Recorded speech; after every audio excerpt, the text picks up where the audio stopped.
कुछ कहना चाहता हूँ। हाँ बेटा बोलो। मुझे एक नई बार्बी डॉल चाहिए। आपके पास तो पहले से बहुत सारी बार्बी डॉल्स हैं। कितनी बार्बी डॉल्स हैं आपके पास? 7। तो फिर और क्या करोगे आप लेके? मम्मा पुरानी हो गई है। नहीं, कोई बार्बी डॉल नहीं मिलेगी। आपके पास बहुत सी बार्बी डॉल्स हैं। आप मुझे प्यार नहीं करते, आप मुझे नई बार्बी डॉल नहीं लाते। अच्छा ठीक है, मैं ले आऊँगी आपको नई बार्बी डॉल। ओके ओके मम्मा, थैंक यू। मैं खेलने जा रहा हूँ। ओके। तो देखा दोस्तों आपने, ये घटना आप रोज़मर्रा अपनी ज़िंदगी में देखते हैं, जैसे आपके बच्चे आपके साथ रिएक्ट करते हैं।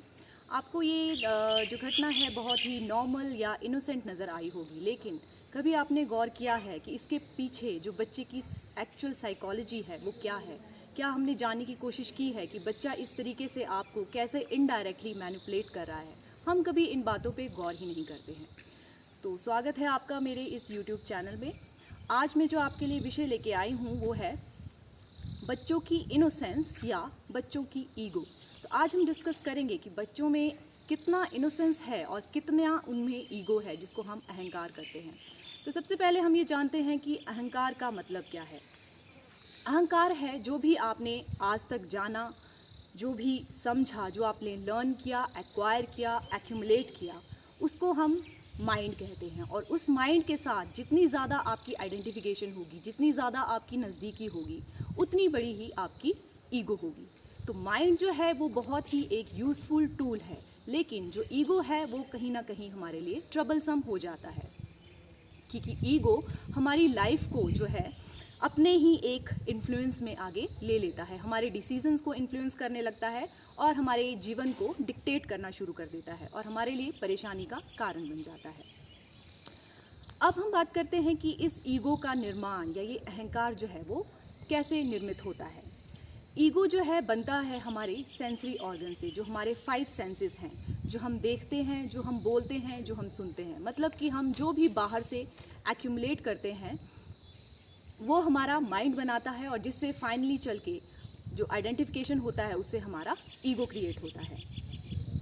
जैसे कि आप जब खुद को देखते हैं या अपने को जब खुद को किसी और से आप कंपेयर करते हैं तो आप कहते हैं कि ठीक है, मैं बहुत ब्यूटीफुल हूँ, या मैं बहुत इंटेलिजेंट हूँ, मैं बहुत एजुकेटेड हूँ, मेरे पास बहुत पैसा है, मेरे पास प्रॉपर्टी है, एक्सेट्रा एक्सेट्रा।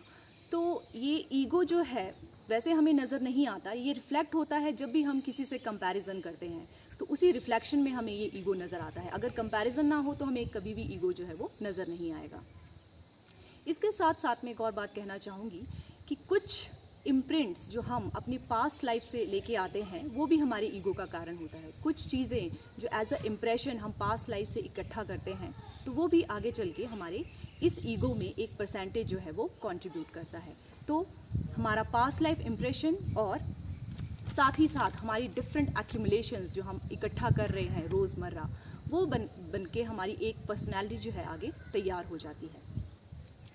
अगर हम एडल्ट्स की बात करें तो एडल्ट्स में हमको जो अहंकार है या ईगो है बहुत ज़्यादा प्रोमिनेंट नज़र आता है, और इसका रीज़न है उनकी फिजियोलॉजी और उनका मेंटल मेकअप। एक तो एडल्ट्स की जो फिजियोलॉजी है वो ड्रिवन बाय हार्मोन्स हैं, उसकी अलग बायोकेमिस्ट्री है एडल्ट्स की। तो वो हार्मोन्स और साथ साथ जो एक्यूमुलेशंस हैं जो हमारा माइंड बना रहे हैं, तो ये मिलके जो है हमारी पर्सनैलिटी को आगे डिज़ाइन करते हैं और एक इंडिविजुअल की पर्सनैलिटी को फाइनली जो है वो डिफ़ाइन करते हैं।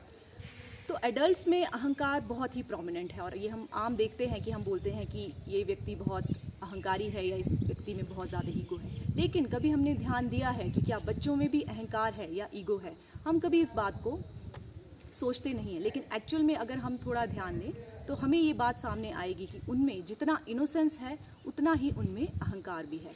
लेकिन जो बच्चों का अहंकार है या बच्चों की जो ईगो है वो बहुत ज़्यादा सटल है, वो बहुत ज़्यादा विजिबल नहीं है। क्यों?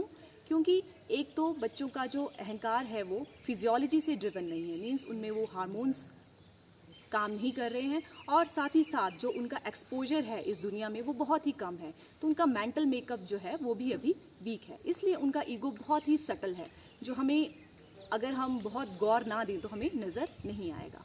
तो इसलिए मैं कहना चाहूँगी कि जो बच्चों का ईगो है वो बहुत ही इनविजिबल है, हम ये कह सकती हूँ, या विजिबल नहीं है। इस वजह से बच्चे जो हैं बाय एंड लार्ज हमें इनोसेंट नज़र आते हैं। और ये बच्चों का अहंकार आता है उनकी पास्ट लाइफ के इम्प्रेशंस के साथ, वो जो इम्प्रिंट वो अपने साथ लेके आते हैं। क्योंकि अभी इस दुनिया में उनकी एक्यूमुलेशंस उतनी ज़्यादा नहीं है, उन्होंने बाहर की दुनिया इतनी ज़्यादा नहीं देखी है, इसलिए अभी उनका अहंकार बाहर की दुनिया से इस जीवन में बनना शुरू हुआ है। लेकिन कुछ इम्प्रिंट्स वो अपने पास्ट लाइफ से साथ लेके आते हैं जो उनका इस ईगो को फॉर्म करता है।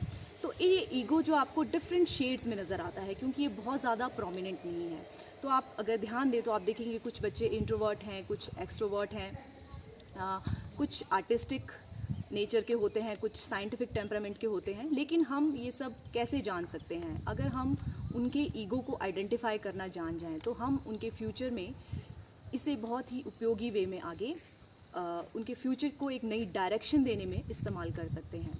जैसे कि अगर हम जान जाएं कि कौन सा बच्चा जो है वो मैनिपुलेटिव है, कौन सा बच्चा जो है वो सिंपल है, या उसका जो ईगो है वो एग्रेसिव है, किस तरीके का उसका टेम्परामेंट है, तो आगे चल के जो है बच्चों को जब हम बड़ा करते हैं तो इससे उनकी सही ग्रोथ होने में बहुत ज़्यादा हमें मदद मिलेगी। तो बच्चा अपने ईगो के अनुसार अपने डिफरेंट एक्सप्रेशन जो है वो आगे देता है। जैसे एग्रेसिव है तो वो एग्रेशन दिखाएगा, मैनिपुलेटिव है तो अपने वो मैनिपुलेटिव स्किल जो है अपने पेरेंट्स से ही आजमाना जो है वो शुरू कर देगा। लेकिन आपने इन चीज़ों से इन्फ्लुएंस नहीं होना है, आपने इनको सिंपली देखना है और बच्चे को उसके जो एक्सप्रेशंस हैं उनको आगे बढ़ाने देना है। अगर कोई मैनिपुलेटिव है तो उसकी मैनिपुलेशन को आप ज़रा देखें, समझें। एग्रेसिव है तो उसके एग्रेशन को एक प्रोडक्टिव वे में जो है वो निकालने की कोशिश करें और बहुत ज़्यादा उसकी लाइफ में आप इंटरफेरेंस ना करें। आप उसको सिर्फ एक सम्यकता प्रोवाइड करें, एक बैलेंस्ड सिचुएशन दें जहाँ पे वो अपने नेचुरल फ्लो में आगे बढ़ सके। आपने बच्चे को ना ही डिप्राइव करना है और ना ही आपने बच्चे को कोई बहुत ही ओवर चीज़ करके देनी है। तो ये जो बैलेंस है ये बहुत ज़्यादा ज़रूरी है और ये आपको खुद तय करना है कि बच्चे को किस चीज़ की कितनी ज़रूरत है या उसको कौन सी चीज़ कितनी अमाउंट में प्रोवाइड की जाए। नेक्स्ट अगर हम आते हैं कि अब हम ईगो हमने आइडेंटिफाई कर लिया, अब हमें पता चल गया है कि बच्चे का नेचुरल एक्सप्रेशन क्या है, उसकी पर्सनैलिटी किस तरीके की है, तो आगे हम क्या कर सकते हैं इसके लिए। सबसे पहले ज़रूरी है कि हम सिंपली उस बच्चे को ऑब्ज़र्व करें और वो ऑब्जर्वेशन जो है वो अनबायस्ड होनी चाहिए। आपने उस बच्चे को सिंपली देखना है कि वो किस तरीके का बिहेवियर कर रहा है। आपने बायस्ड नहीं होना है कि ये मेरा बच्चा है, या उसको एक जिसको बोलते हैं अनबायस्ड वे में उसको ऑब्ज़र्व करना है और उसके पोटेंशियल को देखने की कोशिश करनी है कि उसकी आगे चल के क्या पॉसिबिलिटी उसकी पर्सनैलिटी में निकल के आ सकती है।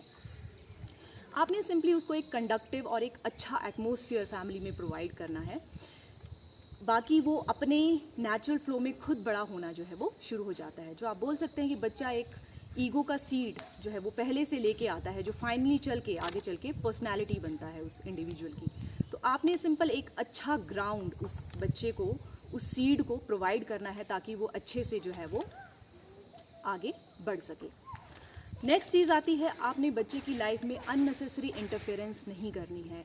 कई बार ऐसा होता है कि कई बच्चे ऐसे होते हैं जो कम खाते हैं, कई बच्चे ऐसे होते हैं जो बहुत खाते हैं। तो अननेसेसरी इंटरफेरेंस उसमें नहीं होनी चाहिए कि आप बच्चे को ज़बरदस्ती खिलाए जा रहे हैं, या कोई बच्चा अगर पढ़ाई में थोड़ा सा वीक है, उसका इंटरेस्ट पढ़ाई में नहीं है, तो आप उसको बहुत ज़्यादा ज़बरदस्ती उस चीज़ के लिए फोर्स कर रहे हैं। तो एक बैलेंस्ड फॉर्म में आपने जो है वो बच्चे को इन चीज़ों के लिए तैयार करना है। तो ये भी सबसे ज़्यादा ज़रूरी है। नेक्स्ट आता है इसमें कि पेरेंट्स को खुद को एनालाइज करना बहुत ज़्यादा ज़रूरी है, क्योंकि बच्चा जो है, जो भी आप करते हैं, जो भी आपका एवरीडे लाइफ है, जो भी आप एवरीडे आपका रूटीन है, बच्चा उसको ऑब्ज़र्व कर रहा है और कहीं ना कहीं सबकॉन्शियसली उन चीज़ों को एब्जॉर्ब कर रहा है।